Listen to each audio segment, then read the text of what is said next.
welcome back to the quick fix, the Volvo Ocean Race. Well, it is leg 11. We're 2 days in, 2 days, 6 hours, and frankly, if you're watching this, you know the stakes. We are here looking at live shots from Team Mafre as they are now in the lead, and looks like they're extending on Dongfang Race Team. So it is all to play for right here, right now. I'm joined in the studio in Alicante with Sally Barco to get her perspective on what these conditions are like. They are ripping along here. What a cool experience we get from the heli. Yeah, this is awesome. Such a gift. So just to put this in perspective as to where we are in the world, the boats are basically parallel with the Danish coast, 6 miles off it. The wind conditions at the moment are 29, 30, 31, and as you can see, the boats are reaching. Looks like, well, if we can get a shot of the masthead, we can determine whether it's 1 or 2 reefs. I would say 2 at the moment, looking at that pocket at the bottom. But reaching at broad reaching conditions of true wind angle of about 120 thereabouts in 30 knots, J1 and J3, and obviously fully stacked, locked and loaded. Whatever you want to say about this, this is awesome.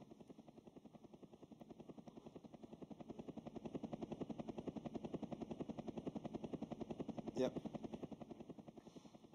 So just as I was saying, tucked in right on the coast. The wind is about 90 degrees to the coast, so pretty much a great reach in there. We've got an interview to play with you a little bit later on, but earlier I spoke with Bauer Becking, and I asked him, a Dutch sailor who's lived in Denmark for a long time, as to whether there's any advantage in the local knowledge. He said absolutely not. It is just sheet on and go for it, absolutely flat out. So Sally, this is an opportunity. Actually, the boats are blazing, but we've only got 3 crew up on deck, in contrast to the lighter conditions where we saw earlier. Everybody was up on deck fighting for the position. Actually, the boats are going fast, but life should be, well, it'll be energetic on board, certainly. It'll be hard to sleep, but this is an opportunity to rest and recover. It is. I mean, don't be fooled. It's quite hard to catch any shut-eye down below in these conditions. Holy cow, they're just surfing like crazy down the wave.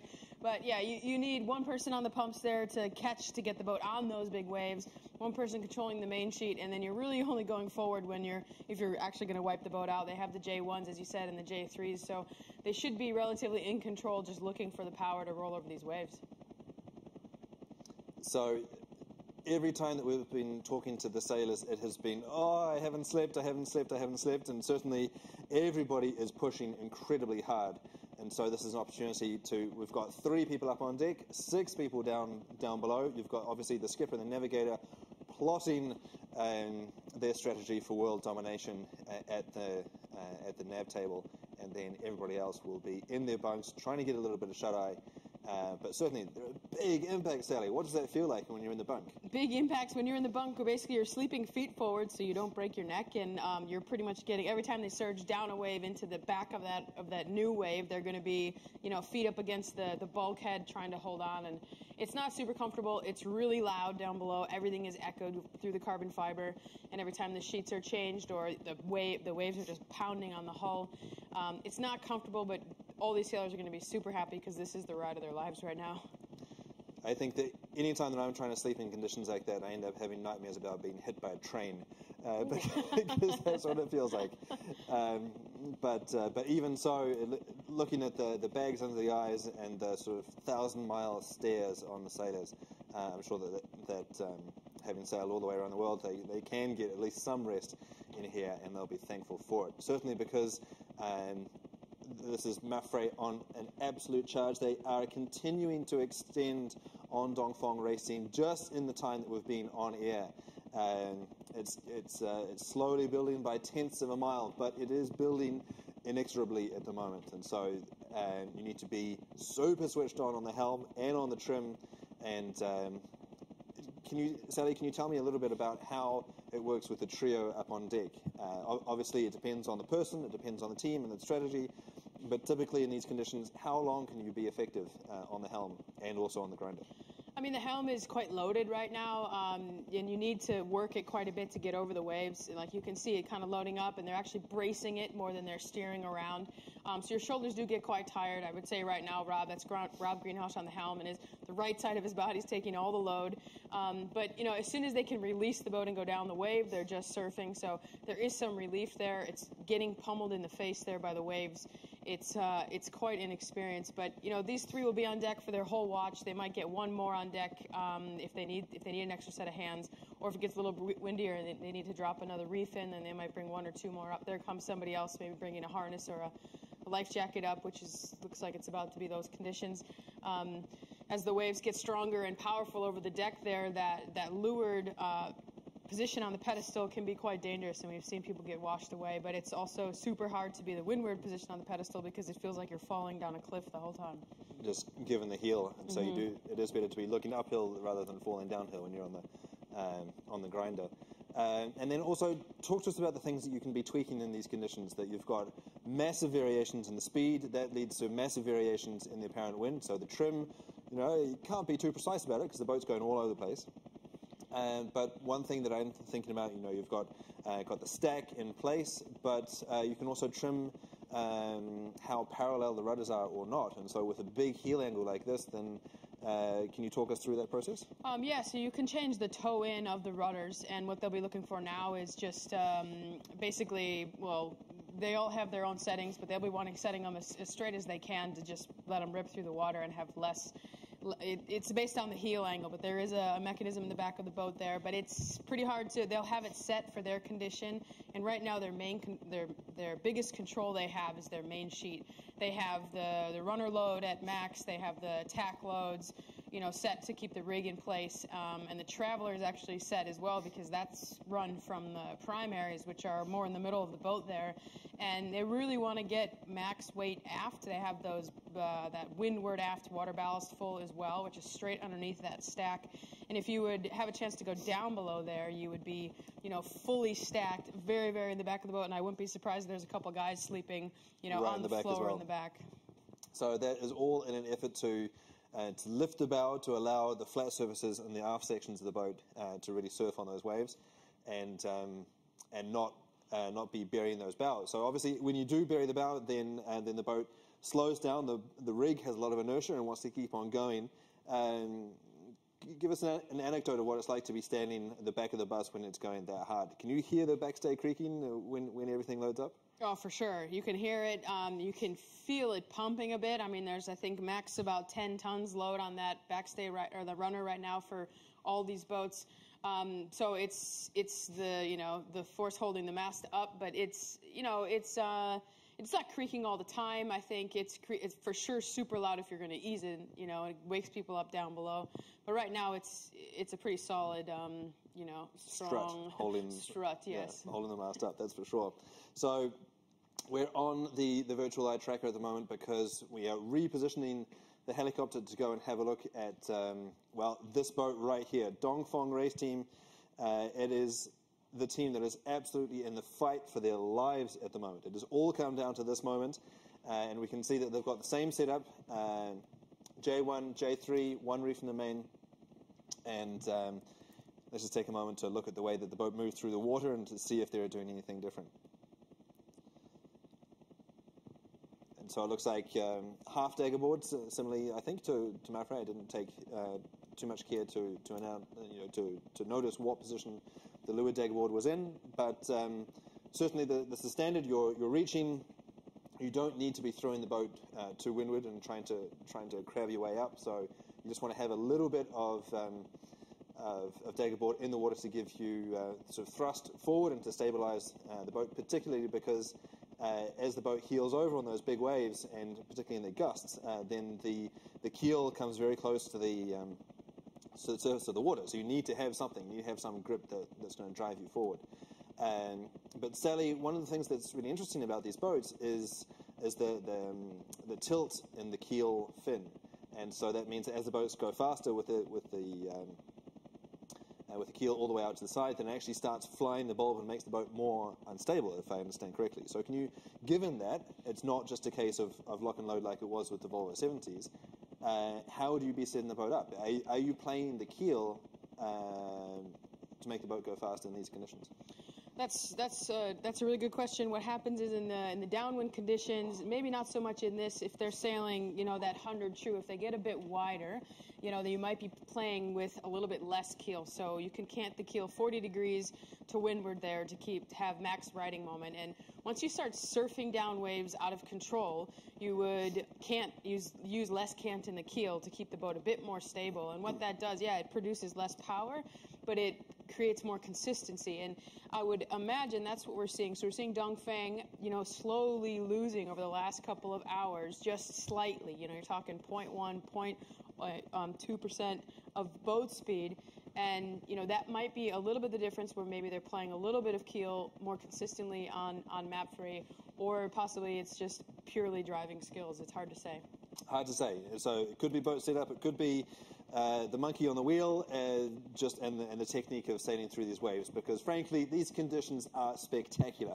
First off, it's amazing to be able to see these boats fully wound up in the middle of the race and have the opportunity to get the helicopter on board, and what a luxury this is. But here we can see, as I said, they're absolutely fighting for this race. And interesting to see that they've got more people up on deck. Do you think, could be a reflection of the fact that they're behind, and so they're having to push harder, despite the fact that it looks like they're losing miles? For sure. I mean, I think they know they can see Mapfre on their AIS. They can see their angle. They can see their boat speed. So I'm sure Pascal down below will be harping on the team. Let's find that extra percentage. We need at least to match their speed if we're going to have a chance at winning this race. So it's they probably need to do a little bit of adjustments to get the boat back in balance. Maybe they need to add a little bit more power to actually push the boat harder over these waves. It's obviously hard to tell from here, but it looks like they're trying everything they can at the moment. So clearly the pressure is on this boat. It's easier to be the hunted than the hunter. And, wow, it must be brutal, because if you can imagine all of the fatigue, everything that has led to this point, and to know that whatever you're doing, it's not quite enough. Any sailor in the world can imagine what that feels like, to be doing your absolute best and not have it show up on the AIS or whatever measurement you're using as a reference.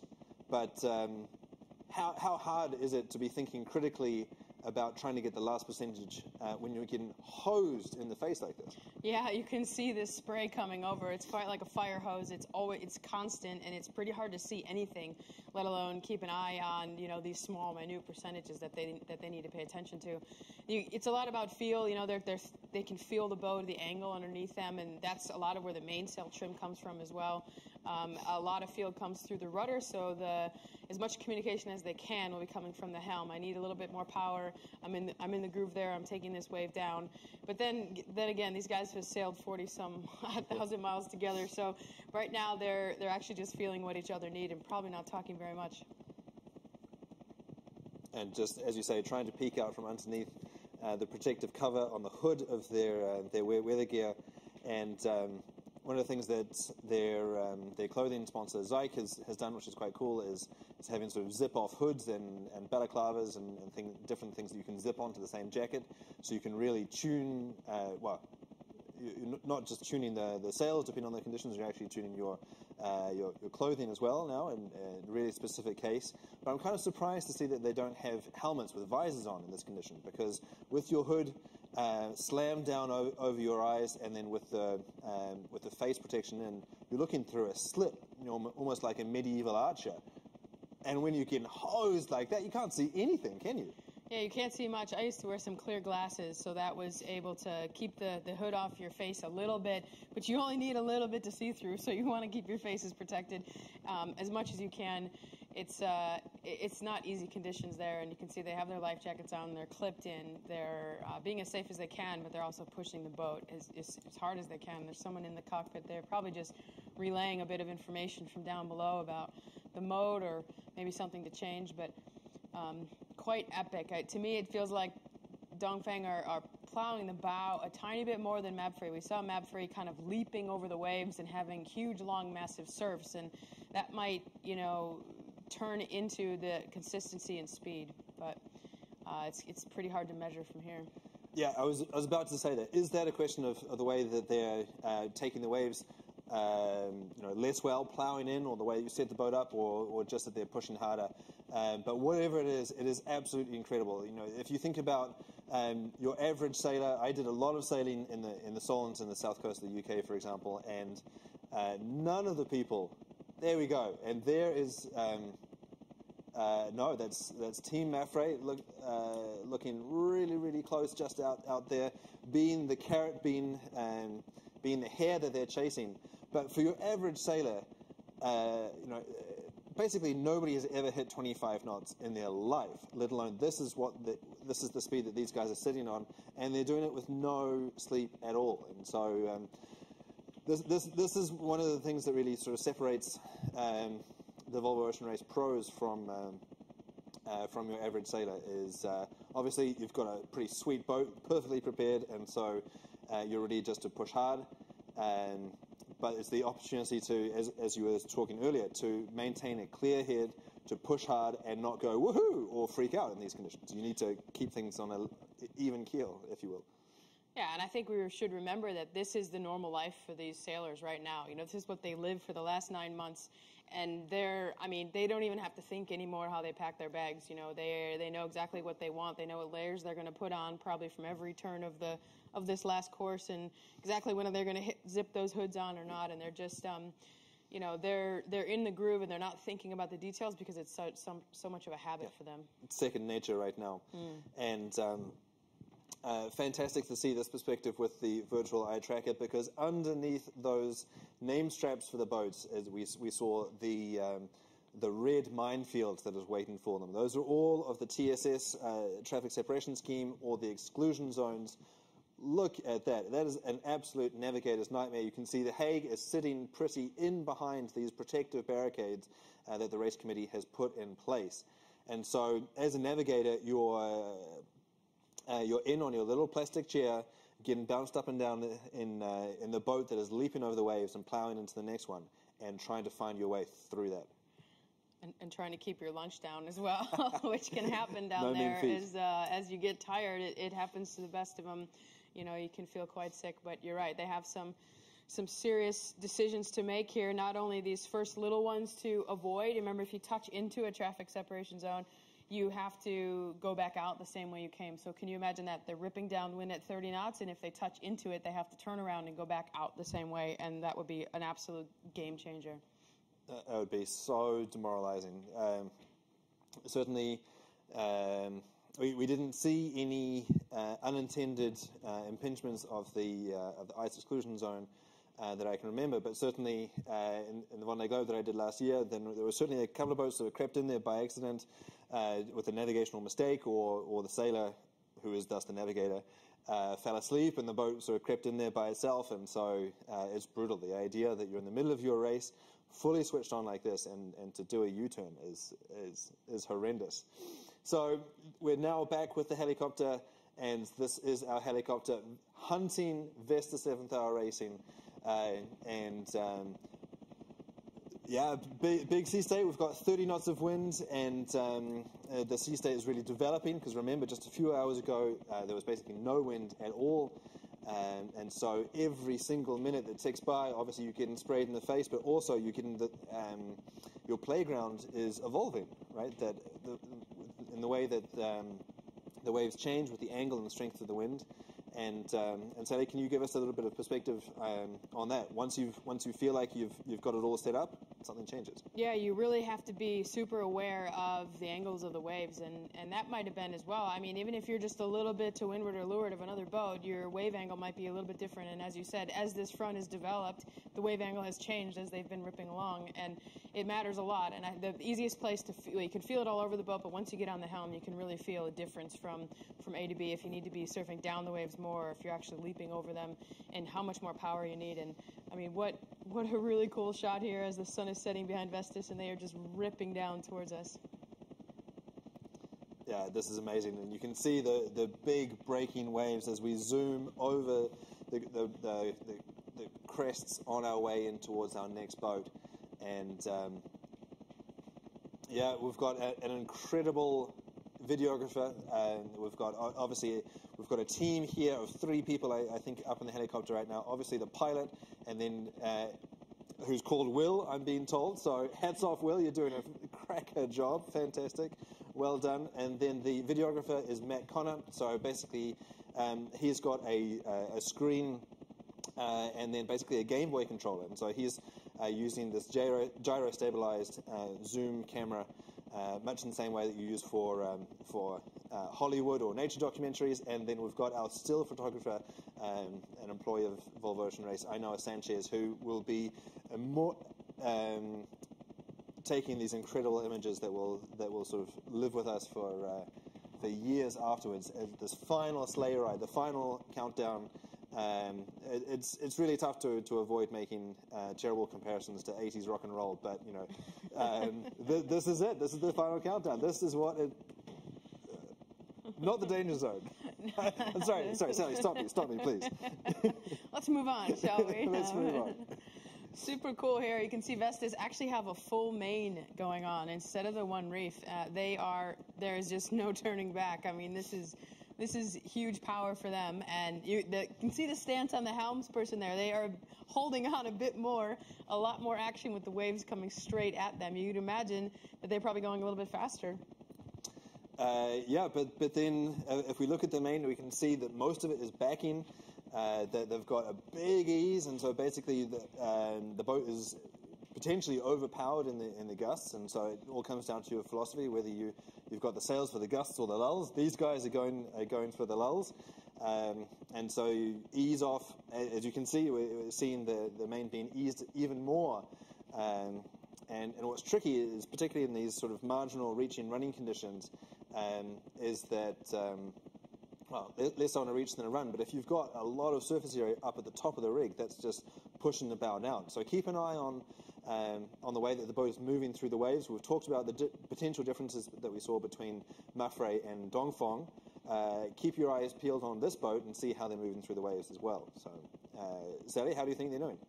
Yeah, I mean, it's quite interesting. It looks like the boat is actually powering through the waves, maybe more consistently, than Dongfeng. But then there you go, just as you said, a big luffs in the main as the apparent wind changes. That they have to ease a lot of the sheet to actually keep the boat under control.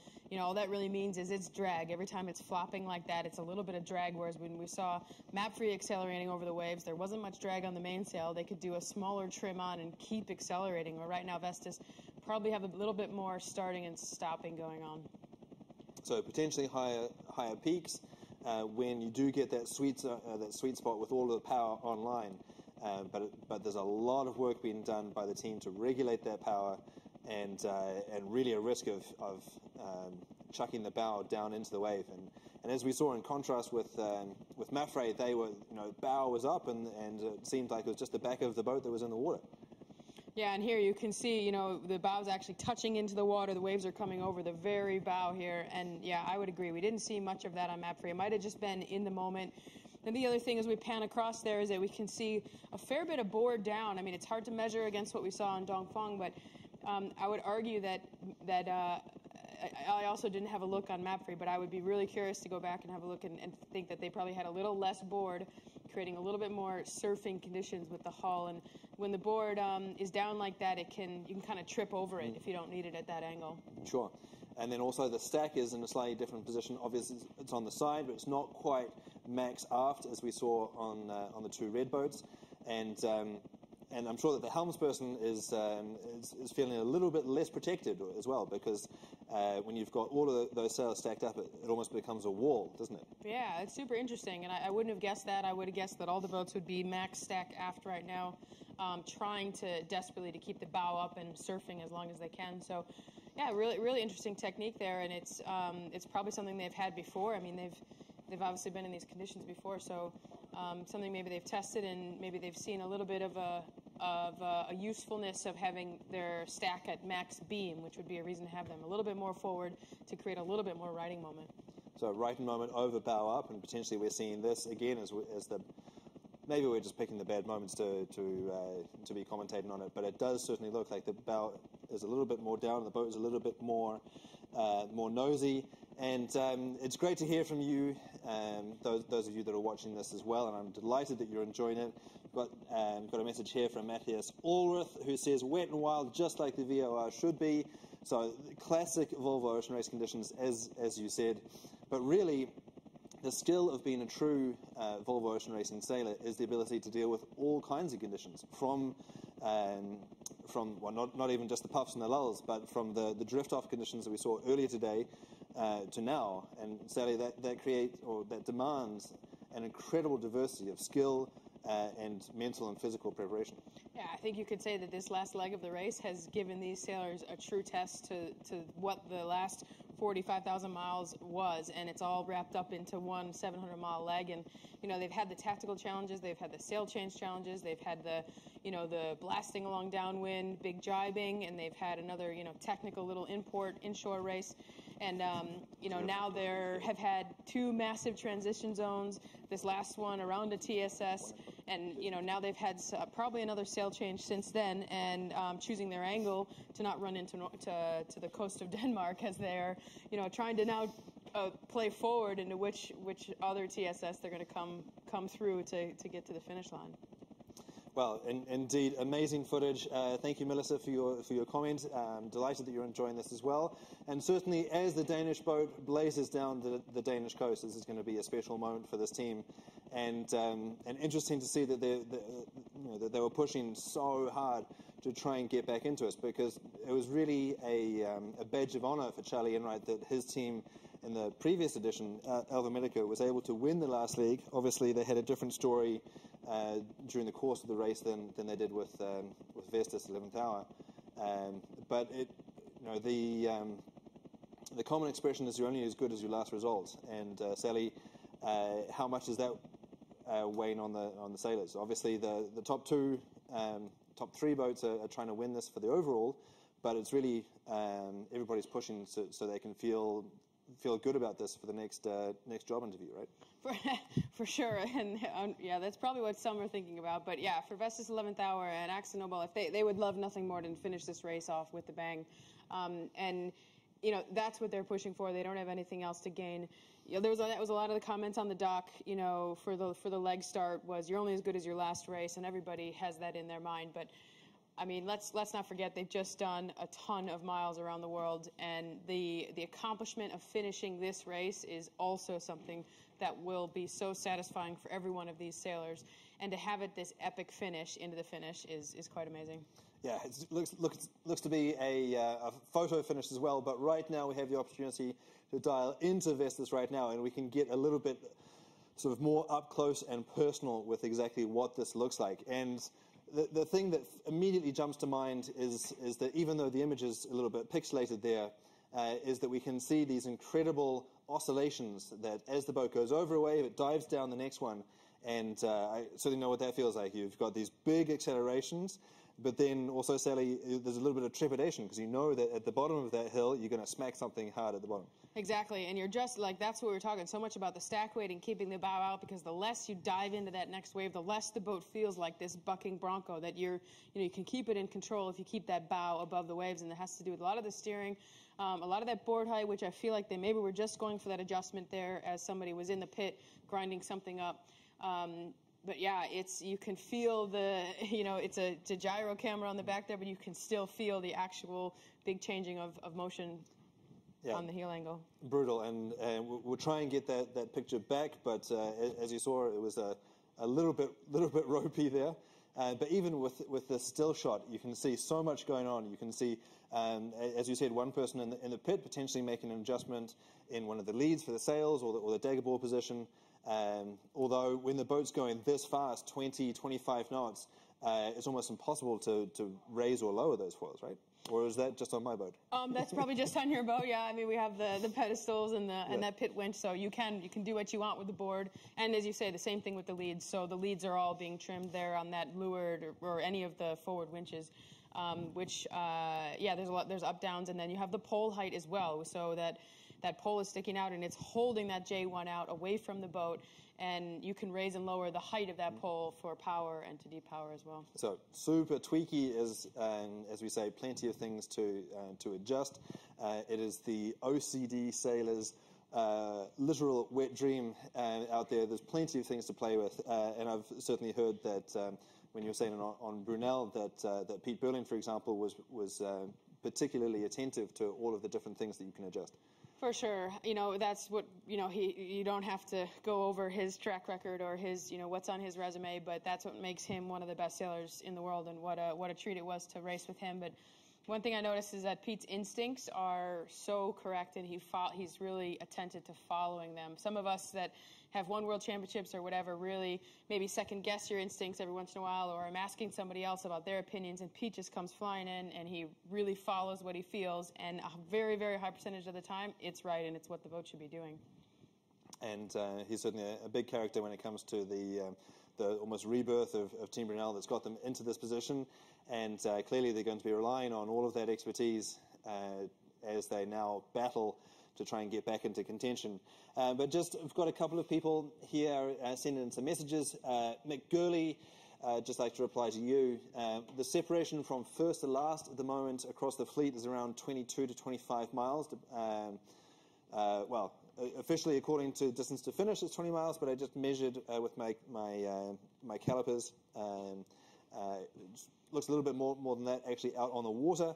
And then in terms of the ETA tomorrow, we're looking at maybe 13, but more likely 1400 UTC. So that's going to be 4 o'clock local time in Europe. Obviously, weather dependent. It is a yacht race, and I'm actually delighted, Sally, that they, whoever they are, seem to have broken the rules and potentially given us an afternoon arrival. It seems like all of the arrivals in this edition of the race have been at 2 or 3 o'clock in the morning. Yeah, what a treat that will be, especially coming into the Hague, and I think there's going to be a few people showing up to see the final edition here coming in, and what better to do it under the sun? Yeah, it's going to be awesome, particularly because the race village in The Hague is being built out on a beach, and so it's going to be awesome. I think there's beach volleyball, and there's a whole stadium being put up, almost like the Rio Olympics, where you've got stands on the beach, and lots of festivities. Obviously, this is going to be a great festival of sail, and the Dutch fans are going to love it.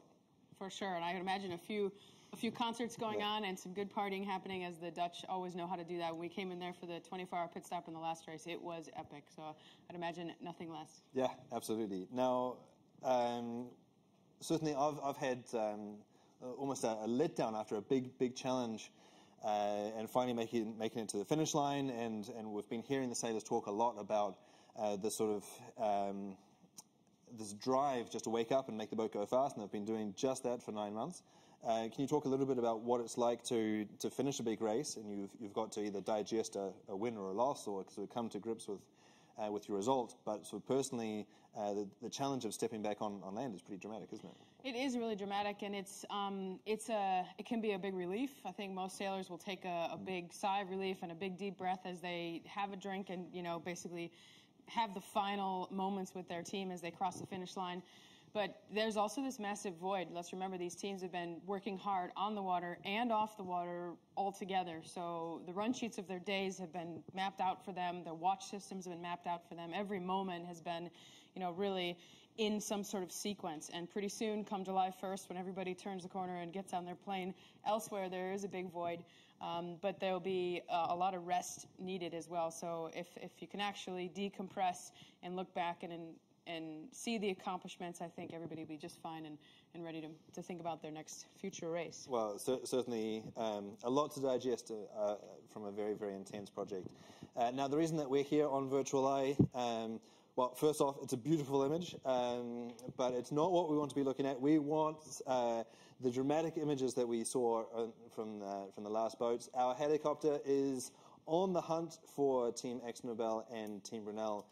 However, they are a little bit further off the coast, and I'll just get my trusty calipers in action there. But the connection is just a little bit ropey at the moment. The way that these systems work with the helicopter and live transmission is that we are using a cellular signal connected to the camera to try and send that back. But here, it seems like we've found them. We've still got the image, and as we're zoomed into the back of the boat, it's an opportunity to talk about the fact that we've got these incredible satellite domes made by Cobham, and they use the Inmarsat network to send back all of these images, except for now, because, as I said, we're using the satellite image, and thus distance from the coast is a little bit challenging. So it looks like 13 miles off the coast for Team AkzoNobel. But when you're thousands of miles away in the middle of the ocean, clearly you don't have that problem because you are using the Inmarsat satellites. And basically, just give a little bit of love for the engineers that make these stuffs from Cobham, because basically you've got 3 of these Inmar satellites that are in a geostationary orbit, so that's miles. I can't even hazard a guess, but a lot further out than the smaller close-in orbits. So you've got these 3 guys chilling out in the middle of space, basically, and then you've got a dish at the back of the boat, which is essentially if you're galloping full speed on a horse with a laser pointer trying to hit a target that's 5,000 miles away. That's the kind of challenge that these guys do, and frankly, hats off. It's pretty cool. So that's the story about how the images get back to you normally. Right now, we're using the satellite network, and well, Denmark doesn't seem to be cranking out the signal to 13 miles offshore at the moment. So we'll stay with the tracker right now as a little bit of a filler until we either get an image or bail out and go back to Turn the Tide on Plastic or Sunken Skallawag, who conveniently look to be a little bit closer into shore. Yeah, nice of them to do the flyby here, and we can get some really cool, just, real images of what it's like to be out there on the ocean, even though they're only a few miles off the coast. But what epic moments they're having, and even these couple teams that are maybe not in the position they're wishing, they're really happy that the breeze is picked up and they're just having the surf of their life right now. Now, Sally, we've got a question that I'm going to put you on the spot here. Michael Durar is saying, is the windward-leeward split an indication of which way the teams intend to take the TSS challenge? What do you reckon? Do you think it's too early to tell at the moment, or are they committing already that Team AkzoNobel and Team Brunel are potentially going for the offshore route, whereas we've been crunching the numbers and going the inshore one is more risky but potentially more rewarding? Do you think, what's your gut feeling at this point? Are they already committing to that? Yeah, my gut feeling is that it's a little bit of combination of where they've come from and, yes, also where they are anticipating going. Right now, they have a choice of where they want to aim, right? And, so you see the leaders aiming more east than AkzoNobel and Brunel, which are not quite aiming towards the full west option, but they're not aiming as low as the east. Let's remember that they came from windward, so they had to go above that TSS around way up there near Norway, and that put them already in that position. That being said, if they wanted to be blasting along true south, they could be, because they're sailing quite tight angles to the wind that we've seen. So I think that it might be an early indication. Tactically, I'm sure they're already thinking on the boat, no matter what the lead boats do, we're going to do something different because we have nothing to lose. So they might be hedging their bets right now, maybe not showing 100% that they're going to go the other way, but I would imagine it's for sure on their mind. So it was interesting to get Ken Reed's perspective on that one, because he was looking at this inside route here, the white one, and as I said, with the meteorology and the race expert staff that we've got here in the office, basically looking at the numbers and looking at the way the currents work and the evolution of the wind and the potential sea breeze all the way along this coast, you have to commit from this point, and then you get out at this point 100 miles away, basically. And it's like walking down a corridor when you've got no doors on that corridor to sort of get out, isn't it? So potentially a high risk, well, certainly a high risk, potentially a high reward, whatever. risk reward. Risk reward, there we go. High reward option as well. But really, it's going to be fascinating to see whether we see that they continue to hug the coast and actually bear away in these strong conditions, which again is acceleration, or stay high and head for that one. Now, if you do head high, then you'd be staying more on the same sail. But if you bear away, then in these conditions, what sail would you be going for? It depends on how light the breeze gets, so, and how many angles, they're able to, how many degrees they're able to bear away. But the next sail, the big breeze, downwind sail is really the fractional zero. But I don't think that they'll be. Well, it's tough to say. I think the breeze will die off, and the angle won't be quite as wide for them to get on that. It's a hard one. It's a super hard one. I think that what we'll see is Dongfeng being the boat of decision, meaning they get to choose. Mapfre's going to follow them, and they also have a chance to potentially cut the door off from Brunel. But if they don't hedge to where Brunel are going, then and what sail choices they're making, then they open up the option for the split. All right, very good. Well, it's interesting to see your messages coming in. We are reading them all. Now I'd like to throw a little bit of an informal poll up, and I would like to get all of you, your armchair admirals out there. Let's get a little hashtag battle up there. We've got hashtag East, whether you think the boats will be doing... sorry, let me try that again. Hashtag East is down this way, the corridor, high risk, high reward, or hashtag West for the option that I think Kenny Reid would prefer. That's because right. He gave them more options. That one there is the hashtag West. I feel like I'm setting up an American gang war here with the Crips and the... You just wrote East. You really meant West. I did late mean in the West. evening. I'm sorry. It's late here. We've been going almost as hard as the sailors, so my brain is a little bit scrambled. So East or West, put it in as to which option you think. Now, potentially there's a split, so we could have East and West. And so I know that all of you are partisan. It's worse than politics at the moment. You are backing your dog in the race here. So put the name of the boat and which option you think that they're going to go, and we'll see if they're right, and we'll read out the responses, and we'll see who's voting for whom at the moment. But thank you very much for your patience. We are trying to reposition the helicopter to bring live images so that we continue to really enjoy this incredible moment. And it's great to see the message here from Augie Sugar saying that she's loving it. I hope the rest of you are as well. Thanks for your patience with this breakup. But we should be back shortly. But in the meantime, just wanted to remind you again, the ETA towards the finish line, if you've just tuned in, is due, for the leaders at least, around 1400 UTC. And it's going to be interesting to see whether they have been going with the East or the West option. And again, which boat do you think is going to go? And sadly, it's going to be, as you were saying, potentially Dongfeng in here in second place is almost in the driving seat, because either boat can win in the overall, and you've got Mapfre who's going really, really well and is actually extending over the Chinese boat behind. But can you explain a little bit more clearly how a boat that's behind can potentially adjust the strategy of the boat ahead? Yeah, so, I mean, right now they have the option of, sailing a different angle and just putting themselves straight in front of Brunel. And guess what Mapfre would do? They would follow Dongfeng, and everybody would be in a row. And guess what? They for sure would cut off all the angles, and they'd probably all go through the same DSS area, because that's what, once they get up there in the same windward leeward position, the routing's going to clearly make them, to go straight through probably the west side of that channel.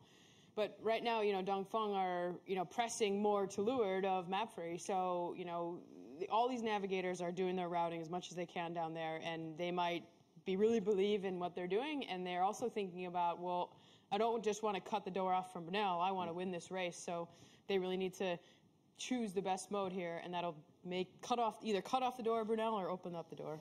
Yeah, so it's not always a case of leading from the front. I hope the navigators are more clear on east or west than I am at the moment. Me too. But here we've got great images here from the Hong Kong boat. So Sung Hoon Kai Scallywag, Mr. Lee is on board, and what an experience for him. So he is the sponsor. He is the owner or the chairman of the company Sung Hoon Kai. And what an opportunity for somebody who is not a pro sailor, like you were saying, to experience these conditions for real. Yeah, he would have probably asked some advice for what to put in his kit bag on this little journey he's had. But we saw him pull out some pretty good moves on that start line, some really solid driving early in the race, and it'll be super interesting to see if he'll have a chance at the wheel as they're going this 25, knots plowing down the waves. Now, one of the things that is quite unique about this leg is the fact that we have a lot of benefactors on board. We've got Paolo Murpuri on Turn the Tide on Plastic, Mr. Lee on this boat, and also Roy Disney on Vested 7th Hour Racing, who launched the careers of Mark and Charlie and Nick Dana. But what an opportunity for somebody who's not a battle-hardened Volvo veteran to be chucked in really in the deep end, because if we talked about the conditions, we talked about the fact that they're going to be fatigued, we talked about the fact that this is potentially a boat that's turning into a vomit comet down below. This could be horrendous if you're not used to it. For sure, and they had the option before they started this leg, as the forecast was quite large, that they, all right, am I up for this or not? Are they just going to be throwing up the whole way? And these three, you could call them champions because they actually just stuck with their team, and I think they're making a little difference, and they are experiencing firsthand what it's like to put an effort in for 72 hours in some very extreme conditions. Certainly, one thing that's fantastic about our sport is when it comes to Formula One, you don't have the opportunity to get in the cockpit with Lewis Hamilton and have a go at Monaco. But here, you can actually step on board and experience life in the middle of the Volvo Ocean race at full speed, even though, frankly, in these conditions, they might be regretting their decision. But certainly something that's completely unique. And Sally, you've been running the guest on board experience for the M32s, and so you've been known publicly for your insights when it comes to the import race and the starts, but actually you've been engineering these experiences for guests all the way around the world. Yeah, it's a very cool program we have that parallels the Volvo, and it's a guest speed experience. And I guarantee you, any guest we've put on from every single stopover, from Alicante all the way through to even just this one in Gothenburg, no matter the conditions we have, there's always a massive smile on the guest's face because they're experiencing something that you can't really pay for, really. And it's a boat. The M32 is a super light, high-performance catamaran, so normally you're sailing it with professionals. So we put 2 professionals on, 3 guests on, and then in the Pro-Am racing, we actually get one of the Volvo sailors on as well, so you get the experience of how they up the intensity, and you get to rip around on these catamarans. And yeah, we've had the hooting and hollering, and this is a roller coaster ride, and it's not as wet, I can say, as what you're seeing right here on the live feed, but it's quite an experience to get more people on the water.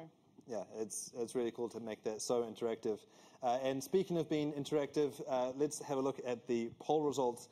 I asked you whether the boats are going east or west, or indeed who's going to go east and who's going to go west. I think we have the opportunity now to check in. Well, west. Wow. West. Interesting. Okay. Well, we must clearly, have sold it well, huh? Yeah, sold it well. So this was the option that Kenny Reid was saying was actually less risky and would be the option that he would choose.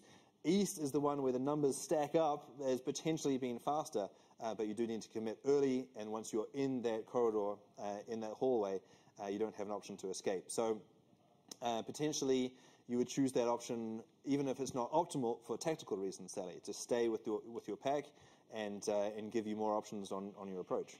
Exactly, and I think we're going to see some decisions. I think that was a really good question we fielded before about is where they're aiming an indication of where they want to enter this TSS, and I think that is now in the next hour. I think you're going to see it be a lot more specific, and it's a bit like what we talked about before when boats were covering each other, straight out of Gothenburg and maybe trying to get over one another or sailing a few extra meters just to stay with each other. It's the same thing. They know their destination. They know exactly the bearing to that TSS waypoint, and that's where they'll be charging along to. So, speaking of charging along, we've got, again, these images with Sunkenkai Scallywag. And just to give you some idea about the speeds involved in what is going on here, I've got the great opportunity of sort of peeking over the shoulder of the navigator, I have the telemetry data that is updated every 10 seconds, and we can see that the true wind speed is around 26 knots at the moment. On some boats in the fleet, it is up past 30, 35. And then the speeds at the moment, it sort of averages out about around 20, 22. Some boats are up to 25. But, whatever the details at the moment, these boats are absolutely blazing. And just look at what is going on down here. We've got one crew member who looks like they're praying for salvation. Don't know who that could be, but it's certainly a really bumpy ride and just relentless, isn't it? It sure is, and I think they might have just got swept off their feet or just trying to clip on, I think, and maybe make an adjustment in positioning. Maybe they're going to take over the main sheet, but pretty clear here that there is absolutely no stack. Maybe the bag, which is the bag of the bags that the sails are up in the air, might be the only thing in the very aft corner of the stack here on Sinhunkai Scallywag, and the rest of the sails are mid-beam. So again, this was the discussion with the trade-off between max righting moment versus the longitudinal stack of getting the bow up. Now we've seen some pretty impressive waves or spray breaking across the boat.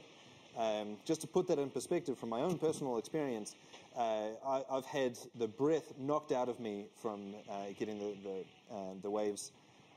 So this is not fuzzy clouds and little bits of mist coming out of an atomizer on a warm sunny day. It is absolutely full body combat when you're in there.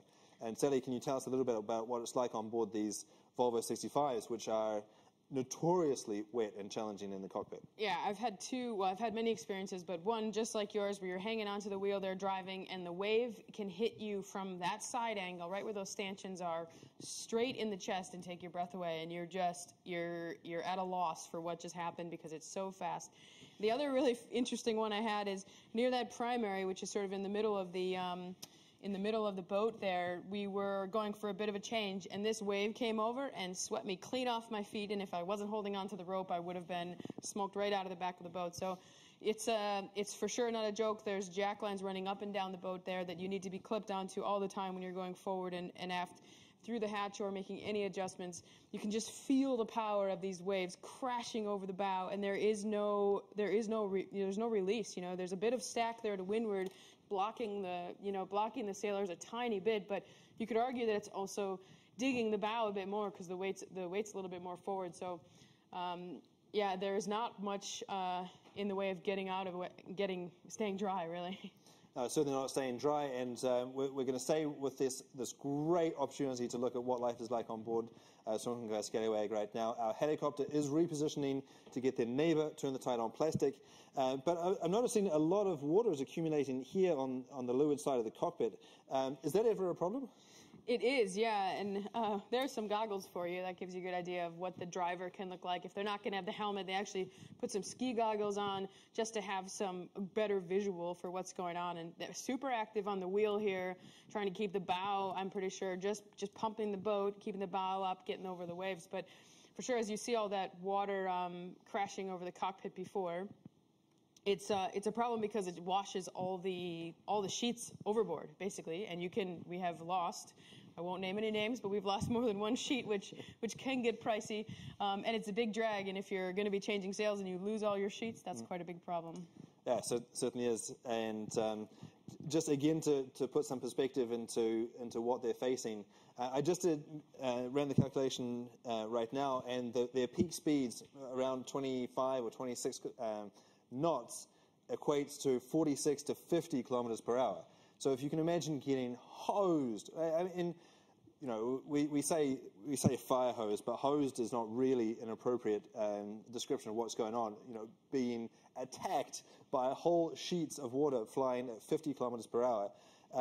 In most cities that would get you a speeding ticket from the police, and these guys are getting absolutely attacked, body checked. So it's almost look at that. I mean, if you can imagine getting tackled by a 120 kilo rugbyman going 50 kilometers per hour, that is basically what's going on. Superlatives. and goofy ways of trying to describe it just fail. You know, it is brutal and it is unending. The impact can be so strong on your gear that it actually just permeates straight through. And if you think, you know, they have their offshore gear on and they look pretty warm because they're moving around, but when these big waves hit, there's actually not much gear out there in the world that keeps you dry. And so they're fighting a few different things, you know, if the seals are a bit loose or anything, but they're actually wet to the core right now. And certainly you talk about the fact that they're moving around and staying warm, but that is also a bit of a problem as well, because no matter what, I'm sure I'm going to get some grumpy emails about this, but no matter what the brand, whether it's Gore-Tex or some other type, whether it's Zyke or whether it's Henry Lloyd or Musto, as soon as the fabric of the material is wetted out, it no longer breathes really, and so where you just become this big soggy mess inside and out, and the water vapor generated from your high energy output can no longer escape, even with the best materials in the world, and so you end up sort of drowning in sweat and yet trying to stay dry from the attack from the unending assault from the oceans. Just brutal. But what a great opportunity again to have these awesome images. It does give us a little bit of an insight. It almost looks like it's in fast-forward motion, doesn't it? It really does. It's really not. Does. We haven't hyper-speeded this at all. This is real. Yeah. And it is, you know, the sailors use that word relentless all the time, and I think this gives you a real-life example of why that might be the case. Yeah. And this is what they've been dealing with, either relentless splashes in the face or relentless heat. You remember, the alternative to this is to go through the doldrums when you've got 40 degrees and no escape as well, because typically the boats are still going fast. You've got the hatches battened down. There's zero air circulation inside the boats, and conditions that would be great to sip a pina colada on a beach, are brutal as well. So the alternative is no more appetizing than this one. But certainly, as we tick away the miles, and we can see again the perspective of the helmsman on board the boat, they can perhaps be taking comfort of the fact that they've only got 348 miles to go, and Sally, as we talked about earlier, this is kind of a bittersweet feeling. This is going to be their last blast, particularly on Sunken Scallywag. This has been a boat that sort of billed themselves as a band of brothers. They've sailed together a lot beforehand, and yet it's unlikely that they'll ever sail together again with exactly the same crew. And so they're probably not thinking about that right now. They're just trying to survive. But that is something that's going to enter their minds as soon as they hit the dock. Is, well, that was fun, guys, but see you later. Yeah, and right now I think they are probably in the back of their minds. They're somewhere soaking up that moment, remembering really what they're out there for, and the camaraderie they have with their team. Quite a unique group of characters led by David Witt, but he's created such a cool team dynamic that they're all proud to be there. Certainly proud to be there, and to give us a little bit of perspective on the current conditions. And all that is in the mind of the sailor. We've actually got an opportunity to talk to Libby Greenhouse, the navigator on board the boat. So, Libby, I would ask you to wave at the camera, but I bet you are hanging out downstairs and trying to stay dry. Yeah, you would be right on that bet. I am downstairs trying to stay dry, but also just checking out where we're going. Now, we've got this incredible live connection with you, and lots of people have been sending in questions asking which way you're going to go through the TSS. Are we going to be seeing you trucking along the beach with that corridor, or are you still putting off that moment where you commit to the strategic options?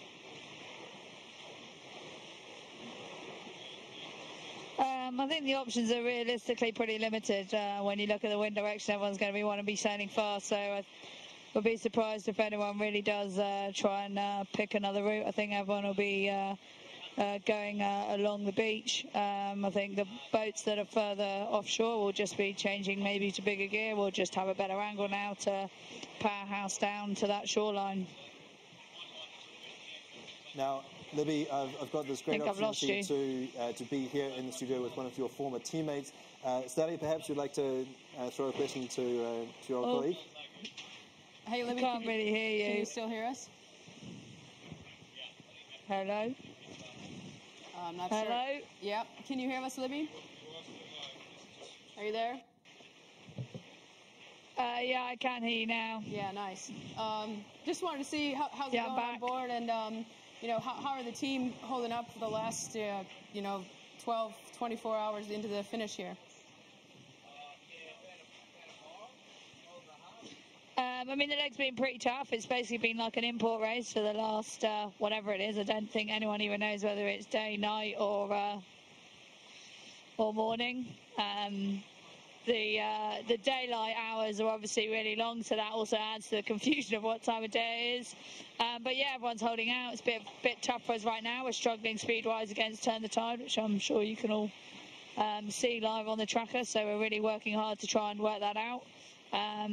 But yeah, you know, ultimately everyone's gunning for the finish. It's going to be, I think, a lot of broken, zombified people by the time we get there for this last leg. But a fast last blast. Awesome. Well, good luck for the last couple miles, and we'll be wishing you well ashore. Now, Libby, if I may, just one more question. I know I'm not making myself very popular at the moment, but can you tell us a little bit about the fatigue? You said that you haven't slept that much. Can you put a number on that and help the viewers at home understand just what that feels like?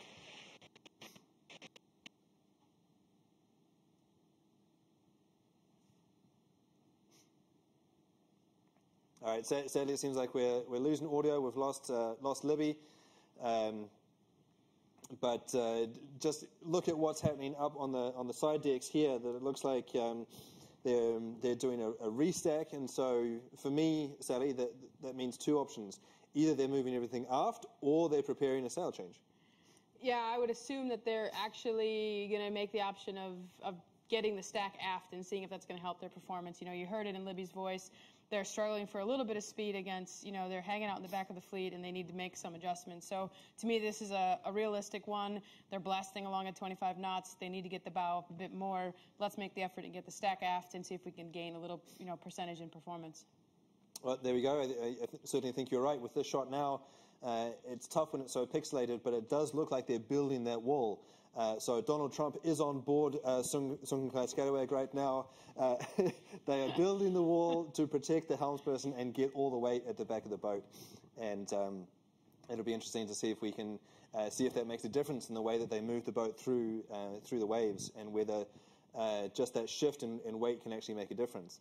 And Sally, we talk a lot about stacking and moving weight around and how that can trim the hull. But how is that defined? In all the work that you've done in optimizing the Volvo 65, have you ever sort of measured in a still, calm day whether you can actually get the stern out, or is it just done on feeling? It's done on feel, and it's done on, we talk about this percentage of performance, which is based on your polars, which is based on the conditions, which is based on the angle of sail that you're trying to achieve. So and then there's the final, you know, verdict, which is your feeling and your gut feeling, which is you're sailing a one-design boat. So now a lot of people are just trying to do whatever they think is best in their feeling, and if they're struggling for performance, they're going to think about all the options to what change they're going to make. Okay, so here we're on board. The competition, Turn the Tide on plastic, is currently sitting in the rankings just above Team Sungai, and I'll measure the separation out on the water, but it is super, super, super tight between these two boats. Bow to bow, side to side, they are only 3 miles away from each other. So really close battle. These boats will know each other's playbooks inside out because they've been glued to each other all the way around the world. But Sally, if you can sort of talk us through what you've seen on this boat and what's different from what we've seen already? Well, I think we can all notice that the stack is already all the way aft, and not just aft, but aft like it looks like they've even probably made the effort to turn the sails around to put as much weight back as possible. And I can't really tell. I know the camera on the back of the boat is on like a gimbal thing, but it looks like to me there's a lot more heel angle on this boat. And just the way the waves are kind of crashing more to the left, like across the boat instead of straight over the stern. They might be trying to run with a little bit less keel, we'll see, but for sure it looks like a lot more heel angle. So these are live live shots at the moment on the stern camera of Turn the Tide on Plastic. But we have connected again with our helicopter. Sadly, these are not live images. They were taken moments ago. As I said earlier, these two boats, the two Dutch battles, are a little bit further offshore, and we couldn't get a live connection. So we're now replaying the images that were just recorded earlier. And well, it looks like they're getting a pretty wild ride out there. Looking at the way that the sail is reefed, and we can't see the B anymore, that tells me that they've got two reefs in the main. And we've been talking about daggerboards as well. I just saw earlier that it looks like the leeward daggerboard is up all the way, so minimizing drag, but maybe that's indicative of the fact that they don't have max keel, but they're certainly sending it. That could be, and also, you know, we talked a little bit about the sled action, and if they don't have that board, they don't have that drag, they're not tripping over it, the boat is kind of just a bit more of a flat surface on the bottom. To me, as well, they have a lot more heel than what we saw in Mapfre, so if they're a little bit more wind or what, but that could also be an indicator of less keel. Normally, if the boat is heeled over at this 30, 35 degrees of heel, anymore you see the actual, there you go, the orange of the keel. Yeah. You can see it popping through the water. So they probably still are at max keel, looking for max riding moment, but without that board, it's creating quite a cool surfing on edge sort of feeling. Oh, they certainly do look on edge. You can see that the windward rudder is completely out of the water, and so, as you're saying, that's indicative of a heel angle around 30 or more. And it's interesting to see that was the first thing that you remarked is the fact that the boat is more on its ear. And actually, we were hypothesizing that maybe it was this super heeled mode that worked really well in reaching last time for Team Brunel and allowed them to grind down first Dongfeng and then finally Team Mapfre and take the win on the leg into Gothenburg. So maybe this is their secret sauce. Yeah, it's no secret that heel is turning into a friendly advantage on these boats. And when we first started sailing them years ago when they came out, it was crazy to think that we were ever going to be up at above 30 degrees of heel. And now recently you're always between 30 and 35. I mean, I've even seen 42 degrees of heel cruising along, and that is crazy. It feels like you're totally wiped out, but the boat's performance increases. So there's something to be said about the dynamics of the boat and how it is able to be on its edge like this and plowing through the water. Well, yet another sadistic characteristic of the Volvo Ocean Race coming to light right there. But that's an opportunity to talk about the hull shape of the water and of the boat. And so basically since 2004, all offshore boats have had this hard chine, this hard 90-degree angle at the bottom corner of the hull. And so sadly, I've certainly felt it on boats that I've sailed on, but it sounds like this boat, that corner digs itself in, and it's almost like a V hull of a motorboat at that point. It could very well be the case, and you can kind of see it there. It's completely in the water, and I know the rudder is there as well, but it's making its own kind of wake off the stern. And it's also, there's less of the other boat in the water when that's in the boat, when that's digging into the water there. So, is it reducing drag as well by being so heeled over, and it's actually, enough riding moment that it's not wiping out, which is impressive. If you put many other boats at 30, 35, 40 degrees of heel angle, they're actually going to wipe out on their ear, round up into the wind, and completely stop. For some reason, the balance of these boats is a little bit different, and that hard chime on that leeward corner on the outside edges of the hull probably has a lot to do with it. And also one advantage of heeling over a lot as well is that you're pushing on that edge, and that actually helps to lift the bow as well. And we can see that in contrast to some of the other boats that we've seen recently, and the bow again is up just like we saw on Mapfre. The boat looks really free in the waves as it moves along. And when you get that knuckle of the bow in the water for a long time, it actually limits your opportunity to steer freely.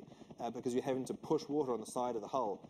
Whereas if it's bow up, it's skimming along, and you can be much freer for the helmsman.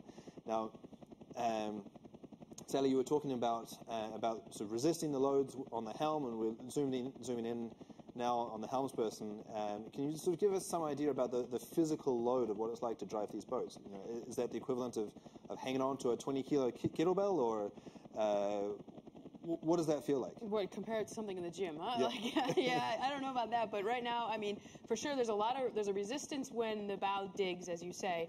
Quite interesting now, there isn't anybody on the main sheet handles right now, so they feel like this boat is super balanced, which means that there's probably not a lot of load on the helm, and they're cruising along, they're looking at the helicopter, but I really think that, you know, the heel angle here is what's driving the boat, and when you're up there on that pedestal, you feel, because you're standing at such an angle, so your eyeballs are level with the horizon, so you don't feel super out of whack with the heel angle. But if you're standing there holding the main sheet or at the pedestal grinding, you are like, there's a mountain to climb here, and you can't believe how heeled over you are, and it's super uncomfortable. So it's definitely a feeling there on the helm that they have to drive the angle of heel and make sure that the crew are okay with holding enough power on it. And sometimes you can get stuck into not having enough main sheet on, letting the boat really lose its heel angle, and then it will become super physical on the helm, driving it through the waves. But at this like power reaching angle, it's not, it's effort, you know, you saw different techniques. Some people are more active on the helm than the others, but right now it's about tracking the boat. When you get big surfing, downwind conditions, it can be super hard to pull the bow out of a wave, out of it rolling into a Chinese jibe, and that's where you really get a lot of shoulder movement and a lot of back, you know, power from your back and your legs actually trying to, you know, force the wheel out of a wipeout. Yeah, certainly takes a lot of attention. And you're talking about being up on that platform. Actually, I remember a question from a long time ago, earlier in the race, asking if the platform was sort of gyro-stabilized against the heel. But sadly not. It's just up on wedges, but they do have a nice platform that puts the helmsman up above everything, so they've got a clear view. Look at the bow on that. That's amazing. Really launched their way off a wave on that one. Also asking questions here from you viewers, asking what height of the wave is. Now, our instruments tell us that it's about 2.5 meters with a period of around 9 to 13 seconds. So that means that 6 times a minute you're getting a massive impact. Well, more than that, actually, because you're slamming into the waves as well. So they're certainly consuming the ocean at a great rate of knots. And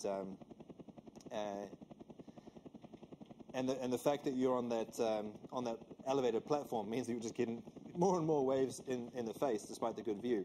However, we're going to move on from our pre-recorded images of Team Brunel to a live call with Turn the Tide on Plastic. Check out the speeds that they are doing right now. We've got them at warp speed, 28 knots of boat speed.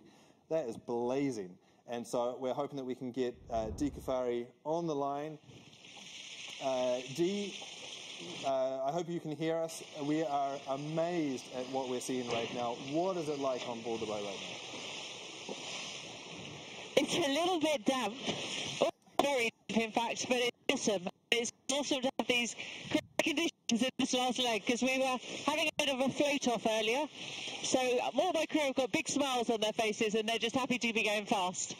Now, we saw some lines around the eyes and certainly some tired faces in the videos from your boat earlier. I presume you haven't got a great deal more sleep since those were taken, but have the strong conditions really energized your crew? Yeah, definitely. They knew kind of fed and watered themselves, and they're up for the last little blast while we've got it, trying to get the miles in while we can. But yeah, it's been like the longest import race ever. Lots of manoeuvres, lots of sail changes, and the boat's in sight. We've had a lot of concertina effects, and so you get to see the rest of the fleet knowing that they're just around the corner, really, and we don't want to leave anything in the tank by the time we get to The Hague. Well, looking at the incredible speeds that you have at the moment, it looks like you're leaving absolutely nothing in the tank at all. So congratulations for the incredible speeds. And then also it looks like you've rolled Sunken Kai Skallywag, your long-time play buddies. What does it feel like to have a boat so close? Can you see, looking at the meteorological conditions, you can't see any other boats potentially, but on the AIS, you're tracking everybody, you're hunting them down? Oh yeah, and at times we've seen them all by eye as well, but obviously the scallywags have been there the whole time, and as we said in the last leg when we had probably 3 or 4 boats within visual the whole time, it only helps us because it gives you a gauge on what speed they're doing, what angles they're doing, so that we can make sure we're on the numbers. And unfortunately scallywag keep getting in front of us and we keep having to claim it back again, and we claim it back in style and then we mess up and they get it back. So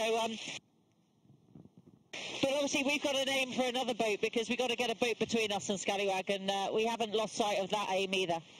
Well, clearly the fight is on. Now, in terms of what's to come, Dee, you've got this amazing sleigh ride right now, but you've got a big decision to make as well in the way that you approach the last 300 miles of the leg. We've had a poll with the viewers watching this. Everybody thinks that you should go east. Is that the option you're going to take? Telling now, wouldn't it?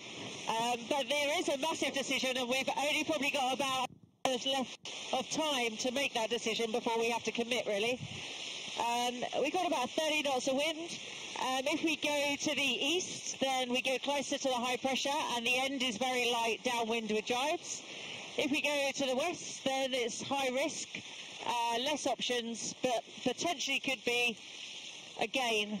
And I've sent Nico to bed, our navigator, for a 10-minute snooze so that he can come back and make a informed decision, and we'll support the decision, whatever. We're just going to sail the boat as fast as we can while we can. But I think I know which decision Scallywag's making, and we're just keeping an eye on Axe and Nobel in front of us as well to just confirm what their decision's going to be. But it's an interesting end to this leg, and the fight will be interesting all the way to the finish line.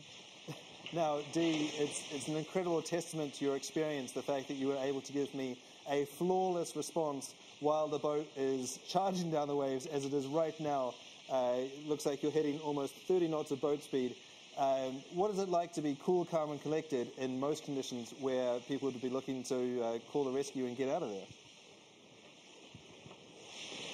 Well, I think it's a sign of the team I've got. I put together quite a young, inexperienced crew. And if I was to freak out, then it would have a knock-on effect and they would all freak out. And I think if you walk around as if this is normal, this is enjoyable and this is great, they pick up the same vibe and they have a great time too. And it's kind of been my theory in the Southern Ocean, and now they agree with me that this kind of sailing is awesome. They know they're going to get dry in a couple of days and sleep in a bed eventually, so they know what it's all about now, and I think they're getting the buzz that I get from doing this crazy stuff. I would say I don't think it's kind of the ideal conditions for our VIP guest, but he's still with us and still enjoying it, and nearly still functioning, but I'm not too sure on that last one. Well, this is an adventure that you have been enjoying with Mr. Paolo Merpuri and also with your crew, and these are the final 300 miles that you're going to be doing together. Is that weighing on your mind? Does that make every single mile right now that much more precious? Oh, Conrad, you're going to bring tears to my eyes.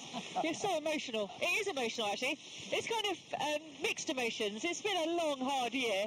Don't get me wrong, we're all pretty exhausted at the end of this one. But there's such a lovely team, such a lovely group of sailors, such an amazing group of sailors that have developed every day, and I will miss them. So I'm sure that we're going to stay involved in each other's sailing careers and stay in touch, or at least I hope so. I know you always say that at the end of a project, but this is a pretty special group. I love them, and I'm going to miss them. I'll admit it. I won't tell them that, though. I'll only tell you. Well, thank you. I'll keep it between you, me, and the few thousand people that are watching this live, so don't worry, it won't go far. Now, it looks to me like you're in the cockpit hatch, potentially. If you are, can you give us a big wave, because we're going to sign off from you and wish you all the very best for the coming miles. Fantastic. Bye. Thank you very much. Big smiles, big wave, big waves. And the dancing, I love it. Yeah, there we go. And Sally, an impromptu dance. Thank you very much, Dee. Big thumbs up for Turn the Tide on Plastic. Now, Sally, just an incredible spirit there of Dee. She's tired, she's cold, but she's loving it. She's loving it, and that's why she was chosen to be the leader of this team, because she can, basically infuse that energy onto her team, and they really have learned to love their job out here on the ocean with her. They certainly have, and it's been incredible to watch their journey, their evolution. And another boat that's been on a bit of a wild ride as well lately is Team AkzoNobel. Now, again, these are pre-recorded images from just a few moments ago, so they are still current, but our cameraman has pressed play in the helicopter so we can get these images that he got just a few moments ago. And again, so this was taken when they were right next door to Team Brunel. And you can see that it's a wild ride. Big deflection on the rudder there from the helmsman, and it looks like they've got all the power they can handle. They sure do, and they are loaded up, and you saw them, like you said, make that huge angle change. They're trying to surf down the wave, but the waves are so short and steep, they just jam into the back of the next one, having to bring it up. I see like huge waves coming over the side here, but the setup, from that little snippet that we saw looked quite similar, as I would assume they're, going quite similar speeds with Brunel.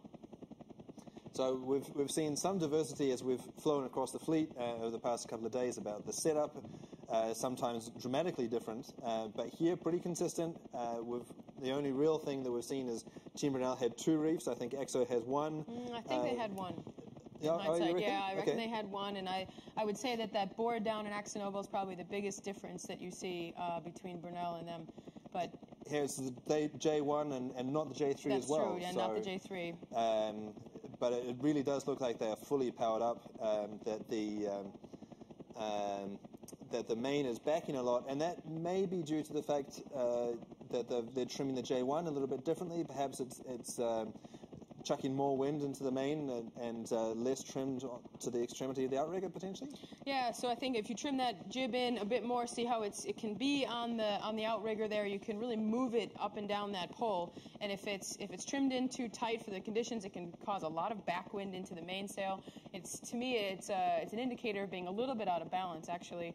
Not being said that they're not going that fast, but sometimes you just deal with the power, and they're experiencing big surfing conditions, so your apparent wind is changing a ton, but this could be a problem. And it's also quite interesting that they don't have the J3 out there. Maybe they feel they have enough power, and that actually might be coming from that board a little bit of the way down. So it really is just the small details that count in the way that the setup has been working. And just to let you know, this is the boat that is now in 2nd place overall on the water, according to the rankings, that they have overhauled Dongfeng Race Team, who during the time that we've been on air, during this transmission, have lost a full mile to Team Mafre, who are just blazing away. So this is the boat that is 2nd on the water, and Sally, I can see you looking at the tracker right there. They are further offshore, and there's this debate. Does that mean that they're going to be attacking the TSS in a different route, or is that just the best way through the waves?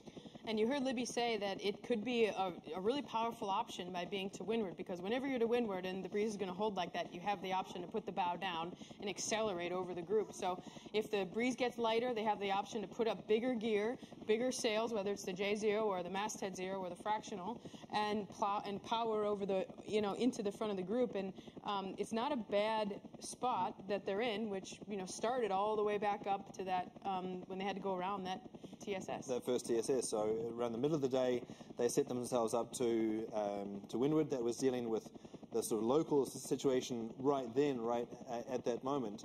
But as you say, a windward position can be incredibly powerful, and so they're using the speed of this moment here to potentially set themselves up so that they can invest in the future. And that's one of the things that, as a navigator myself, it's the continual struggle, but that's what we signed up for. It's this ability to balance the condition between now and also invest in the future. And so you're always thinking 3 steps ahead and what you do now and how that's going to affect the game later. But it's certainly, in contrast to some of the other boats that we've seen, the main does seem to be pretty eased off. but the bow is up and the boat seems to be going really fast, and given the fact that they're moving through the fleet, it seems to be working for them. Yeah, it seems like they're actually just driving off this jib, and it's creating enough power to lift the bow and just have a pretty sweet ride. The bow is consistently out of the water. There's still a lot of water coming over the deck, but the way the main is not really drawing much and holding much pressure means the jib is quite powerful and leading the boat down the waves. Well, certainly a bit of a wild sleigh ride. We can see four people at the back of the boat, so clearly they've got all of the manpower up that they need. And so interesting, again, this balance of whether you invest in now or save yourself for later. You've got half of the crew down below either navigating or resting, and it's interesting to get the perspective there from Dee talking about Paolo, who is not a full-time sailor, and it's just sort of hanging in there on the conditions. But as you've said, Sally, this is the daily bread of the Volvo Ocean Race, or at least that's the way that we like to present it. You know, there are lots of light conditions between the start of the race in Alicante, here where we are now, and the finish in The Hague. But just these big breaking waves are so impressive. It gives a lot of power into the boats as well. Well, that's the end of our Halle scenario. We're all done for the moment. But as we zoom out, we can see that big split in the fleet. And so as we've discussed the options as to why that might be, but I encourage you to stay tuned on the tracker so that you can see the way that this is going to evolve. Is it just local scenario, or is it setting yourself up for the future, the way through the minefield? We asked you to give us your thoughts, your armchair admirals, Monday morning quarterbacks, as to which way you think that they should go. So we've got pretty clear investment here. Lots of you think that the boat should go out to the west. We've got Libby talking about sailing on the east and down on the beach potentially. So it's going to be fascinating. It's going to be fascinating. It's going to be super fascinating. Stay tuned. Keep your eyes peeled. I think the tracker is obviously live. You're going to be able to see the minute differences in the boats and when they make this critical decision. Well, super cool. A really, really privileged position here, and also for you watching at home to have this opportunity to see these boats fully wound up in their glory and clearly pushing hard with everything on the line. At The Hague, that's the moment that's going to be all decided. Stay tuned. We're going to leave you now, but be back with a quick fix tomorrow. And, well, who knows what shows we're going to be able to cobble together. But we're going to have live Halle, we're going to have analysis, we're going to be talking to the boats, we're going to run ourselves ragged just like the sailors in trying to bring the story to you. And I hope that you enjoy it. Stay tuned.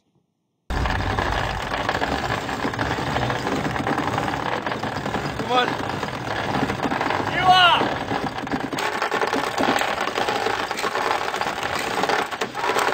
We've just peeled from our motor on J1.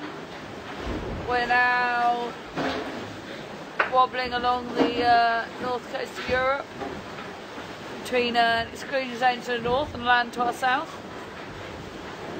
3 boats have taken this route. There's a plethora of TSSs, traffic separation schemes, that we're not allowed in, which are exclusion zones. And there's been a bit of a split in the fleet.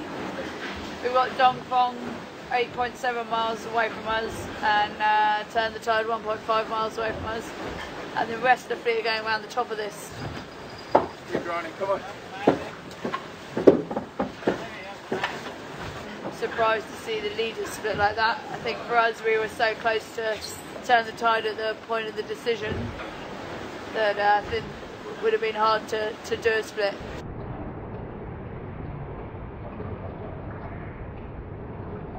From the position report, I believe Mapfre were ahead of Dongfeng, but Axo and Brunel had kind of made it clear that they were probably going to go the other way, so I guess Mapfre decided we better go with, and as did Vestas, and in that process Vestas are already behind Brunel and Axo, and I think Mapfre's behind Axo and probably neck and neck with Brunel, so they're either those two fighting out for first, or Dongfeng's just going to sail around them.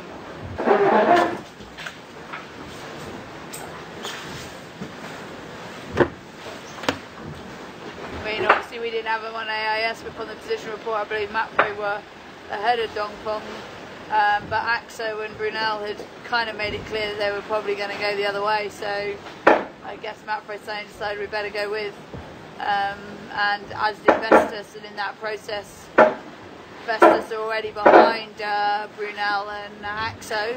And I think Mapfre is behind Axo and probably neck and neck with Brunel. So they're either those two fighting out for first, or Dongfeng's just going to sail around them. The tide, they're sailing 2 degrees wider and a 0.2 of a knot faster. Being 1.5 miles isn't a lot, and we've had it down to 0.4 and then up to 3 and down to 0.4 again. We've been struggling a bit realistically with our speed in certain directions. It feels like something's attached to us to some extent. Hats off to Turn the Tide.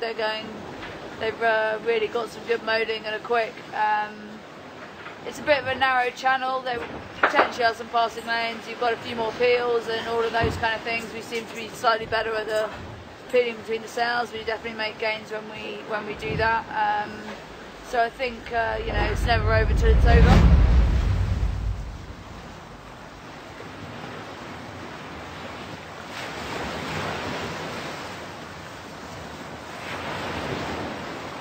Now we have 15 knots,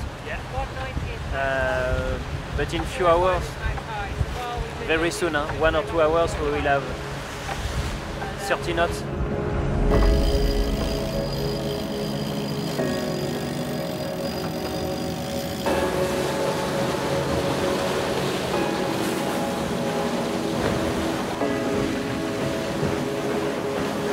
We've got 32 knots of breeze.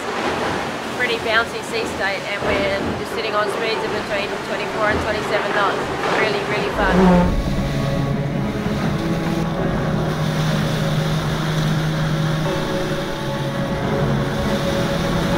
Those are definitely the things I'm going to miss about the race, and the fact that we can spend the last 24 hours sailing like this is pretty cool. It's good, it's a good way to win the race.